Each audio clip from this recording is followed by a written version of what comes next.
So in a few cases, I can see where these work. I've just had middling results on contact viability. All right, something new I'm trying is ham radio everywhere. I already do ham radio everywhere, but I thought I would record it. So I'm at the Hilton Garden Inn. Pikes Peak is in the background here. Can you see Pikes Peak? Hopefully it's coming in camera. I don't know if it is or not, but we're gonna ham radio anywhere. I have a little spot here. There's literally a rabbit. There's a rabbit. There's a rabbit. Can you go down here? Rabbit? Can we see the rabbit? I'll see if I can get that in an edit. I'm gonna set up the antenna. We're gonna try and do a little bit of radio, have a little bit of fun. So I got my bag of tricks over here. A little bit of extra long coax to go along with it. So I think this might be the time we talk about some antenna stuff. Because I got a couple of antennas in my bag that we should probably talk about. In the world of 3D printing and the design thereof, because I think, to be honest, well, I don't know. I'll work with my thoughts as we do the video, but let's get this all cinched down here. And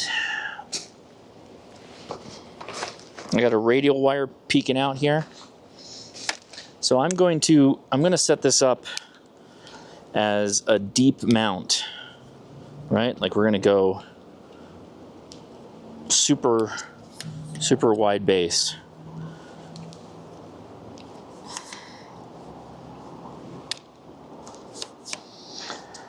And I think we're gonna go this way. Sorry, Mr. Rabbit. I'm gonna have to take over your spot here for a second. It's so cute, it's a baby bunny. It's a baby bunny. Oh my God. This is not how I would normally set up a portable antenna, to be honest with you. I would have a full radial spread, like a bundle of like 10 or so wires easily. But you know, we're just gonna go with it. We're just gonna go with it. Ham radio anywhere, right? Nope, scared the rabbit further. We are laying it on the ground, so I'm assuming this is gonna mess with us a little bit. You still tracking me? You still tracking me? Okay, good. Okay, coax-wise, yeah, now's the time to run the coax. Got an extra long hank of coax here. Oh, this is not going to be long enough probably for the antenna we just set up, but we'll see. We'll move it as we need to. Oh, this isn't so bad. This isn't so bad. Oh no, we got plenty of space. We got plenty of space. We can do our ham radio dreams. There's this table here. Look at this table. Oh, this is a perfect ham radio table. I didn't even know. Look at that. We just get our coax out of the way. There's our setup. There it is, right there. So why don't you come on in, get a little closer here. So we're gonna get you, oh yeah, level it up.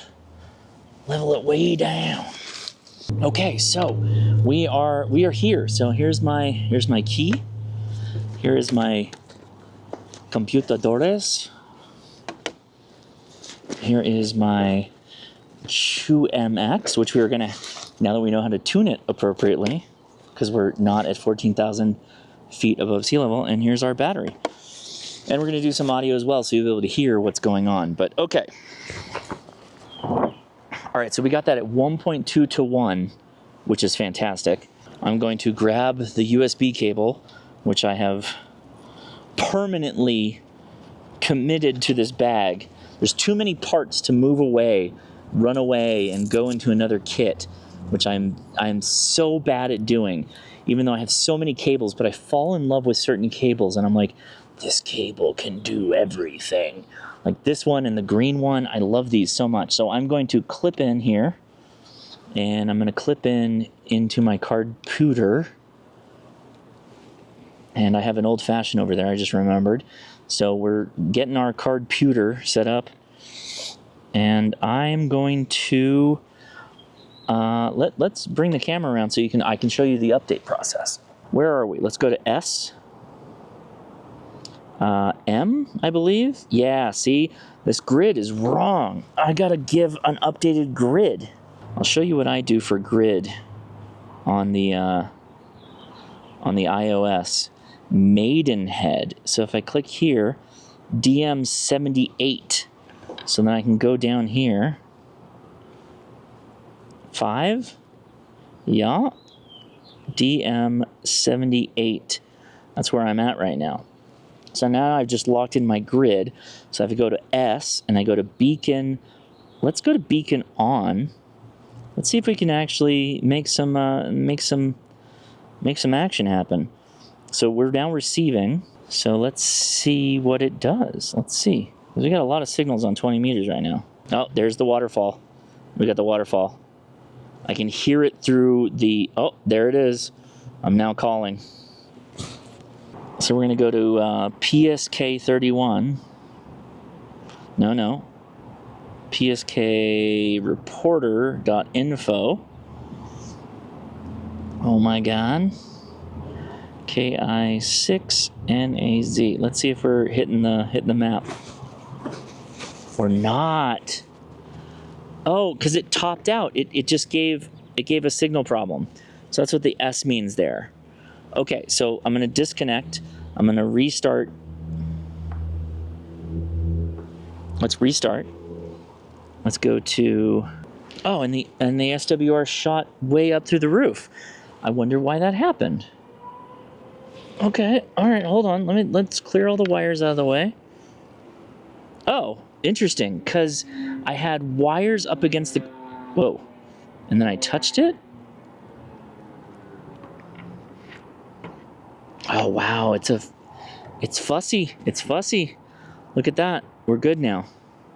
1.35 to 1. Okay, so what happens when I plug this in? All right, I'm not gonna mess with anything then. We're gonna leave it at that. Let's see, we're gonna keep an eye on this spot right here to make sure it doesn't go to a Nass. And I'm gonna grab my old fashioned. Let's make sure my old fashioned doesn't throw my SWR off. Oh, it did. It did. Okay. All right. Something else is going on here. So let's disconnect again. I have to restart. See, this is something that, like, when you buy a KX2, you don't have these problems. You have other problems, but you don't have these problems where you kind of don't know what the solution is going to be. Tune SWR. Heck yeah. It's still showing 1.25 to 1. 1.25 to 1. What if I touch the, and that's not good. That's not good. If I touch it, then it freaks out even more. Okay. Okay, let's try this one more time, and then we're going to go to single sideband. So this is kind of stuff that, like, it's cool that you can do this with the radio, but at the same time, it's like, it feels like it doesn't work all the time. Did you like it? I do. I like it. Yeah. Nicely done. Okay. So I've set up my radio out here, and I'm going to do a little couple of radio contacts. That's the antenna over there. Oh, the bunny. The bunny. I know. There's a little baby bunny, too. Well, I'm getting ready to close. Do you need anything else? Okay, we'll see. Is it going? Even? Sync to QMX? We're synced? It's like I don't want to touch any of this. Oh, it's transmitting. It's transmitting right now. Okay, we got it. Okay, don't touch anything. Don't touch anything. Okay, we're getting full power. Well, you know, a watt and something out. That's good enough for me. So we started transmitting right now, and all those little boxes are the people that are hearing us. So that's so cool. Yeah. Wow. Yeah. The little 57 seconds ago, yeah. Is that a little microphone? It's a little microphone. Oh my God, I love it. That's so yeah. cute. Yeah, I thought I would take advantage of it. Oh. And then it stopped because I think she got, yeah, I think it's because she got in the range of the coax. Okay, all right. So we're going to turn this off again. The bartender got in the way, and then it was like, nope, it's not good. So we're going to go back to beacon even. We're going to sync to QMX. All right, so we went restarted, sync to QMX, and we're back to transmitting. So it's just that fussy. Oh, you know what? You know what we got to do? All right, kids, this is what we got to do. We got to add the N6 ARA tiny common mode choke. I bet that will solve the problem. So I'm going to turn this off. Okay, I'm going to add it. I'm going to add it here. By the way, there's already toroids. We're adding more toroids. And we're going to go back. We're going to beacon even, sync it. We're going to receive. Oh yeah, our SWR is really low. Okay, all right, so yeah, it's a little touchy. I'm learning more now that we're using it. Okay, so we're probably on top of somebody. So I'm gonna go back to S, and I'm gonna go to transmit, go to M. Oh, we just hit it. I'm in the way now. Oh, okay. Okay, so we're gonna get off of here, and we're gonna look around the 20-meter space. Noisy environment. Nobody really talking on single sideband right now. All right, so I have this crazy little quarter wave single radial antenna. What are my thoughts on it? If I was on the top of Pikes Peak, which I can see from here, which I feel is like I got a view of Pikes Peak from my hotel room right now, makes me feel really good, to be honest with you. Big fan. But I don't, for a very long time now, I have been not part of the like elevated radial crew. I've been the like put as many wires as you can on the ground. Don't make it complicated. Don't make it difficult. Just put as many wires down as is humanly possible. Like that was always my game. And to be honest with you, I'm still that guy. Like, I want to take these antennas and I want to put a banana plug on them and just give them all the radials and see how it goes. Because I think that's going to be, like, way better in almost every situation, and everybody should be doing that. So, with that said, I think for summits on the air, you could probably get away with an antenna like this. I think that parks on the air would be a bit problematic. I think that you're gonna be running up against some tuning issues depending on the radio you're running. At the same time, if you're doing parks on the air with QRP, I think you already know what you're getting yourselves into. I'm hoping that you did something to help you out. Where's all my coax? Come on, give me my coax. I don't know, right? Like, it's really tough because we got trees all over me, and I literally have a 40-meter end-fed half-wave in my bag in the room that I could just go get and be like, yeah, we're now doing end-fed stuff, and that would be a better option. Even on 20 meters, it'd be a better option. Is it a more convenient option on the summit? No, not at all. Particularly if you're going above the tree line. There are no trees. What are you going to add your antenna into, right? It's just not. It's not really a thing. So in a few cases, I can see where these work. I just had middling results on contact viability, like the amount of contacts I can make, has not been good. Has not been good, right? Just straight up. And it's all of them. It's, you know, the Just Okay antenna, the one that the gentleman gave me when we were at Hamvention. And I'll mention this now, right? Because I talked about 3D printing. So a base-loaded vertical. Guys have been making that with PVC pipe. They've been making it with just about anything that your heart desires. And we've only started recently, like, dipping into the world of 3D printing. So just because somebody does a similar design as Mike and Becky's, I don't know that we can necessarily say it's a copy. At the same time, I know this person reached out to me, and he does not want to make Mike and Becky upset.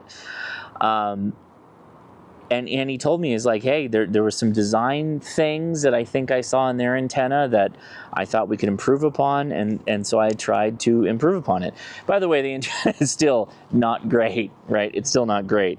But he did make some of what he thought was, and see, I dropped it on the ground. personal changes that he felt would be better for the radio, for the antenna. It's really difficult because, like, if you look at Adam K6ARK, like, think of how many people have stolen his design on an antenna. The spark plug antenna, where do you think that came from?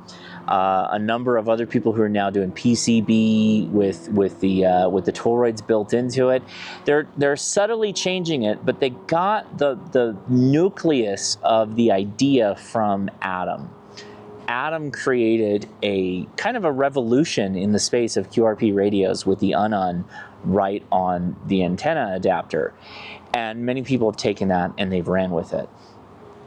Is Adam going to go after all those people? Well, one, I know Adam and he would not do that. But at the same time, like, should they also be giving him more credit than he's getting? Yes, right? That's kind of the tricky thing. Like, how do you prove that somebody's copying your idea? Like, how do you actually prove that in the judicial system?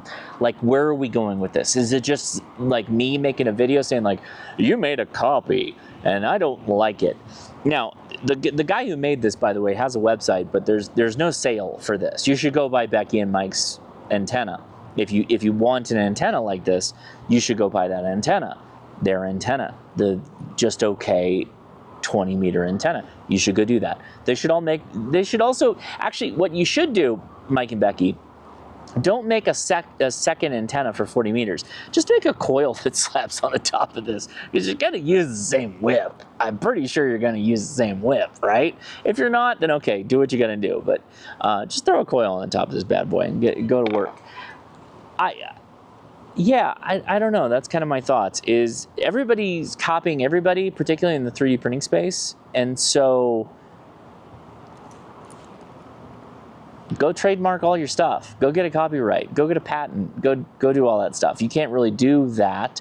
I know that doesn't really exist in this space, so that's kind of the world we live in. Yeah. Anyway, thanks for watching, everybody. 73.